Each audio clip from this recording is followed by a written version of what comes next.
Bonjour chers aînés, chers cadets, chers camarades. C'est avec aisance que je prends la parole. Il m'est difficile de parler en vidéo comme ça, partant de mon propre téléphone.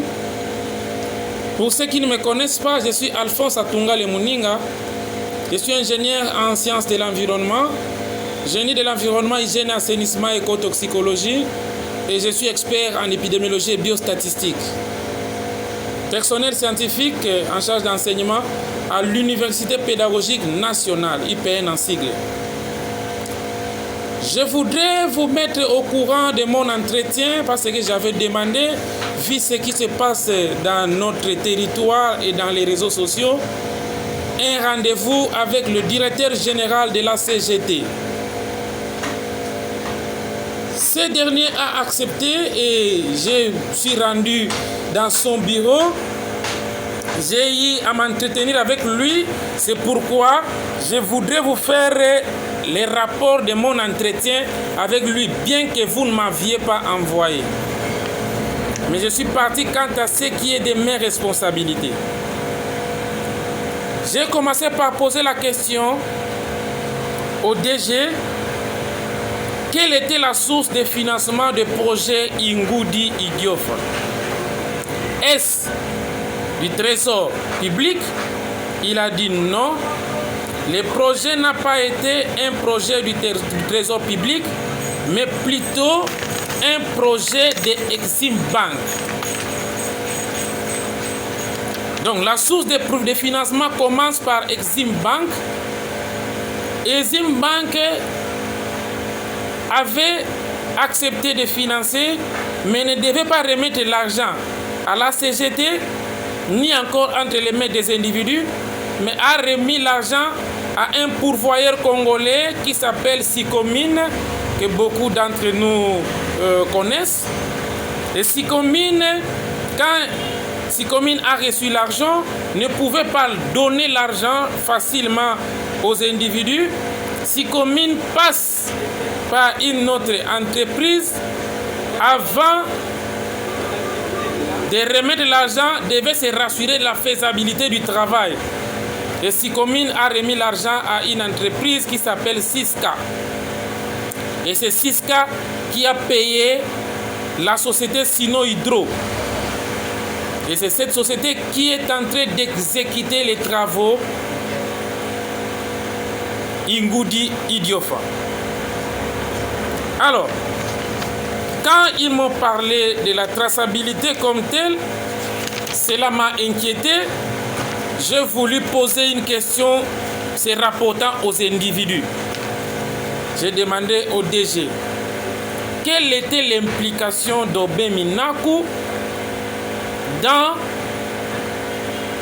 les projets Ingudi Idiofa. Le DG me répondra qu'Obé Minaku, et il l'appelait président, était l'acteur majeur dans la réalisation, la prévision de la route Ingudi Idiofa. Il a ajouté que sans Obé Minaku, rien ne devait se faire. Parce qu'il a appelé plusieurs fois, il a usé de plusieurs contacts pour que Idiofa puisse s'habiller de sa belle robe. Je suis allé plus loin. J'ai dit quand on entre en forêt, on voit les léopards et les léopards ne vous a rien fait. Il faut éviter de dire que non, je pars, je reviendrai encore. J'avance directement avec la question que moi personnellement j'ai jugé des tabous. J'ai dit, n'était-il pas en contact avec l'argent de financement? Il a dit, mon frère, mon fils, l'argent tel que financé dans les parcours ne devait pas passer entre les mains des individus, mais plutôt des sociétés dignes de leur nom. Je me suis laissé taire quant à ça. C'était juste une information pour moi par rapport aux rumeurs, par rapport à certains bruits qui ne citaient pas les noms, dont les inbox citaient les noms. Alors, j'ai dû demander au DG si les projets avaient été réellement financés. Il m'a répondu partiellement. À quel montant? Il dit 8 millions de dollars. Je lui ai dit 8 millions au lieu de 15 millions. Il dit 8 millions de dollars. J'ai demandé alors, avez-vous fait les études avant de commencer les travaux? Il dit oui. Qui ont réalisé ces études? Il me répondra, l'étude avait été réalisée par le fils d'Idiofa, territoire, qui travaillait à la CGT, car ils avaient dit qu'ils maîtrisaient les milliers. Alors, il ajouta que c'était difficile pour une entreprise comme Sino Hydro d'aller réaliser ce travail à Idiofa, compte tenu des difficultés se rapportant au déplacement des matériaux à Idiofa. Mais heureusement qu'il y avait des travaux qui se réalisaient au niveau des zones. C'est pourquoi on a dû prendre ces matériels-là à partir des Zongo pour amener à Ingudi avec certains autres matériels qui avaient quitté Kinshasa. Et c'est avec ces financements, ces préfinancements-là, ou ces financements partiels, qu'ils ont dû installer une station à Ingudi, que beaucoup qui passaient avaient vu. ACGT a dit, commencer le travail à Ingudi et aller vers Idiofa, c'est aussi bien, mais il serait mieux de commencer le travail à Idiofa. Et au lieu de faire une route à terre battue, mais peut-être faire une monocouche, et en ont fait une bicouche. Juste pour commencer avec la modernisation d'Idiofa. Cela a fait que la station qui était installée à Ingudi, qui avait coûté de l'argent, devait subir un déguerpissement d'Ingudi pour Idiofa. Et c'est cette station que nous avons vue à Idiofa vers Moussanga, qui a encore coûté de l'argent dans la construction.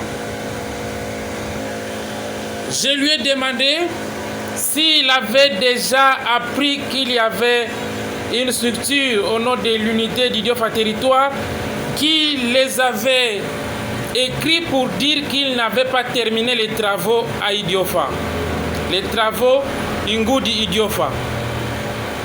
Le directeur reconnaît, le directeur de la CGT reconnaît que les travaux n'étaient pas terminés. Pourquoi? Parce que même le financement n'était pas encore total. Alors, ils étaient à l'attente du budget final par la SICOMIN. Il reconnaît qu'il devait finaliser les travaux parce qu'il devait faire le drainage des eaux jusqu'à l'exutoire. Ils ont été en cours d'exécution et ils ont connu un problème de financement.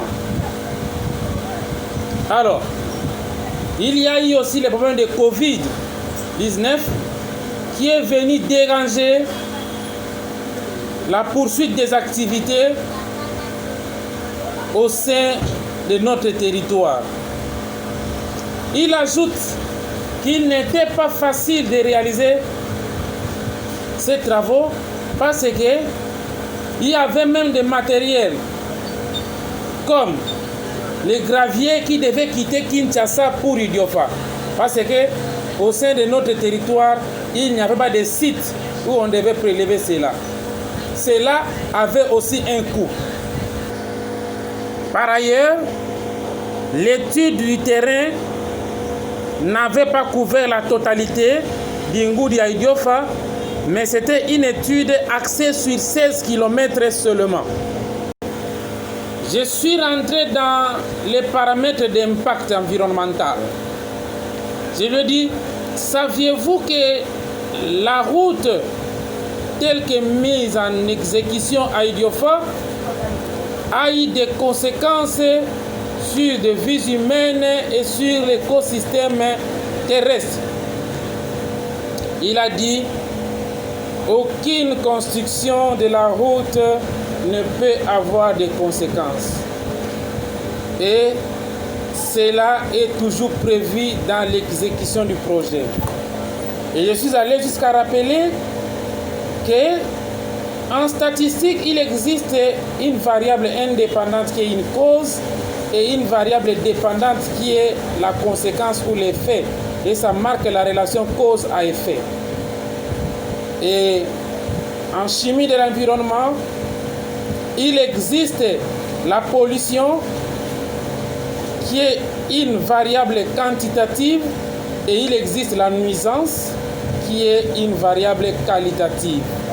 Donc, cela voudrait dire que lorsque la route était en train d'être réalisée, il devait toujours avoir des polluants atmosphériques, des polluants terrestres, donc la pollution de genre liée à la construction, qui devait avoir des nuisances, qui devait avoir des effets sur la vie humaine.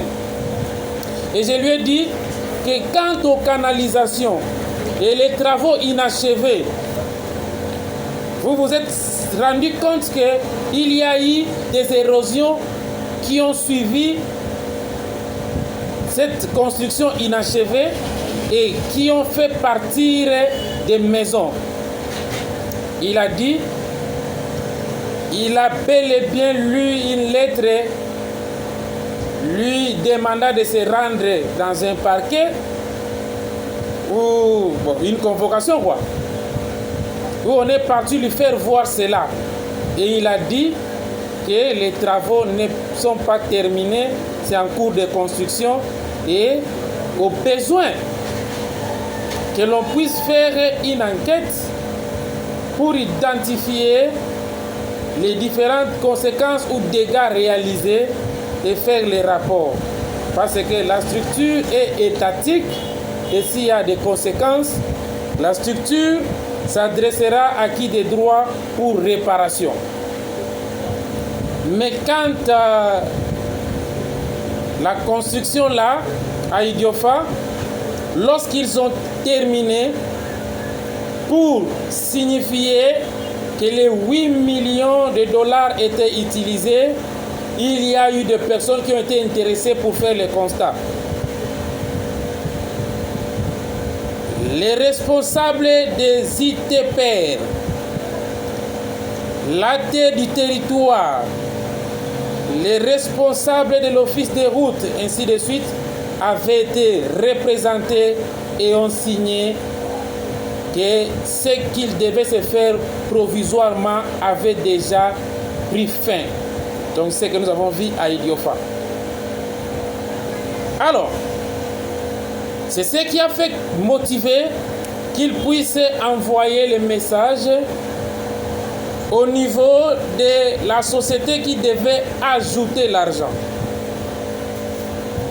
Vu aussi qu'il n'y a plus de confinement et les travaux s'exécutent, c'est pourquoi la CGT a demandé à la société Sino Hydro d'aller continuer le travail. C'est pourquoi le directeur de la CGT demande la collaboration de la population du territoire d'Idiofa, la collaboration de la population de Kouilou. Il demande d'éviter, de décourager ceux qui sont censés nous aider à faire le travail. Il nous dit d'éviter de politiser cela. Il a ajouté que ne mettez pas les politiciens derrière ces affaires-là. Ils ne sont pour rien.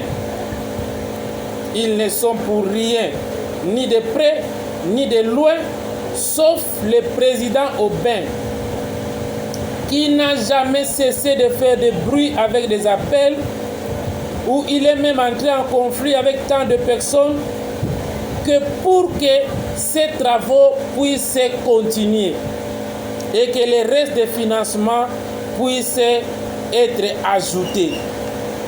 C'est pourquoi, quand nous avons appris qu'il y a une délégation qui est descendue sur le terrain, ce sont des agents de Sino Hydro qui sont rentrés continuer ce qu'ils avaient arrêté ou suspendu.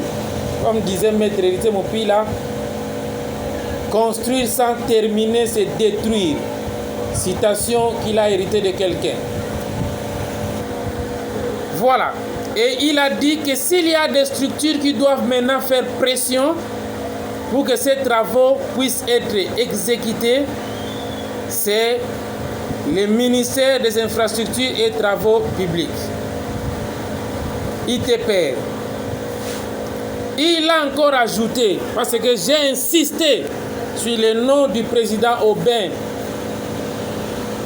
il dit que Sino Hydro ne connaissait même pas une personne au nom de Minac.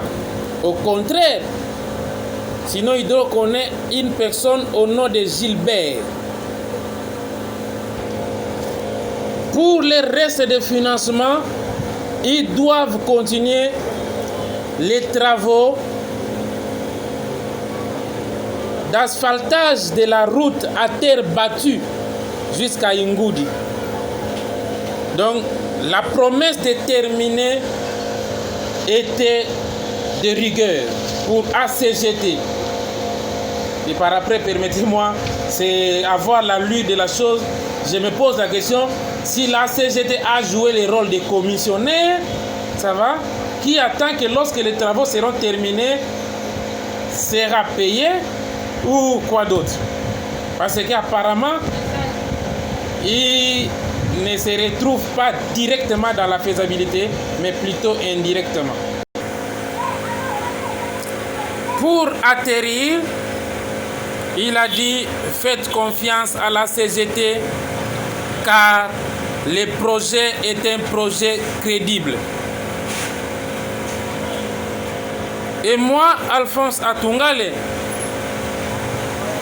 j'en appelle à la population du Diofa pour dire ne perdons pas espoir. Aucune activité ne peut se faire avec efficacité si et seulement si il n'y a pas la participation communautaire, il n'y a pas l'implication des membres de la communauté et il n'y a pas l'autodétermination et la protection et la sécurité des personnes en charge des activités. Juste une réflexion de la santé communautaire. Donc pour tout dire, on ne devait même pas voir les macadam qu'on a à Idiofa parce que la construction de la route prévue était à terre battue.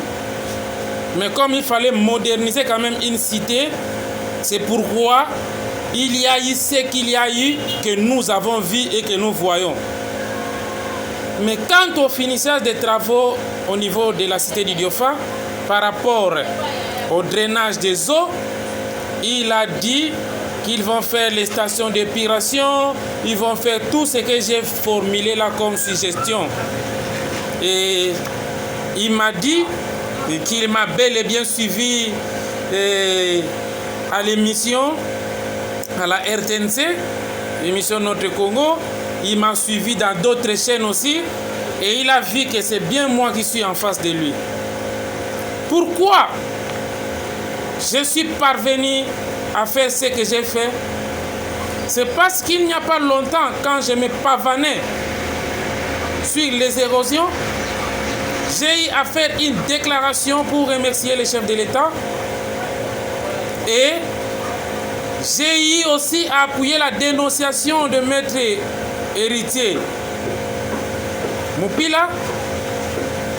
Et cette déclaration, les gens ont cru comme si je m'adressais à un individu, alors que loin de moi l'intention d'attaquer un aîné.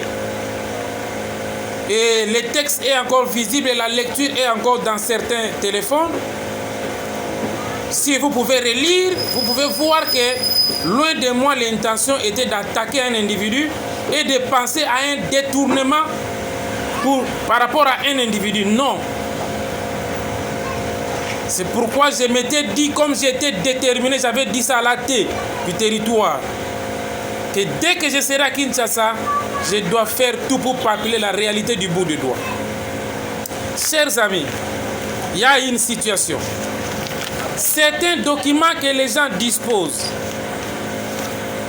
le DG a dit ceci, que c'était des documents qui se rédigeaient, qui se déposaient dans tel endroit lorsqu'on faisait la rédaction du projet. Donc les gens ont détenu des photocopies. Donc c'était juste une erreur de leur part de pouvoir laisser sans sécuriser certaines documentations qui passaient par eux, mais la documentation sur le financement a suivi ce que j'ai pu énumérer comme trajectoire. Exim Bank, Sicomine, Siska et Sino Hydro. Et ils ont la documentation qui a été visible. Maintenant, nous allons faire une suggestion. À la CGT, j'ai manqué de le faire sur place. Et maintenant, j'ai fait une proposition. Parce qu'il faut apaiser les cœurs des gens. Et moi, j'appelle la population du Diofa, de Kwilu, de pouvoir avoir l'hypoadrénalinémie, de faire baisser la tension, car les travaux vont prendre fin. Et nous allons veiller quant à ça. Le DG a dit que la société civile peut aussi faire les observations. Et c'est important. Et il a aimé aussi certains comportements positifs du peuple d'Idiofa. Et bien que les dérapages ne manquent jamais. Et maintenant là, je sais qu'il y a aussi des gens de la CGT qui vont me lire. Nous demandons à la CGT de faire, par le biais de ces services de communication, une communication par un point de presse réunissant quelques notables ou quelques personnalités du Diofa pour donner cet éclaircissement. Parce que ce que je viens de dire, c'est ce que j'ai entendu directement du directeur général de l'Agence congolaise des grands travaux, qui va à l'encontre de ce que j'avais appris avant de me rendre là pour une vérification personnelle. Je vous remercie. C'est le président intérimaire de l'unité du peuple du Diofa territoire, IPIT en sigle, Alphonse Atungale Muninga, ingénieur et expert. Je vous remercie.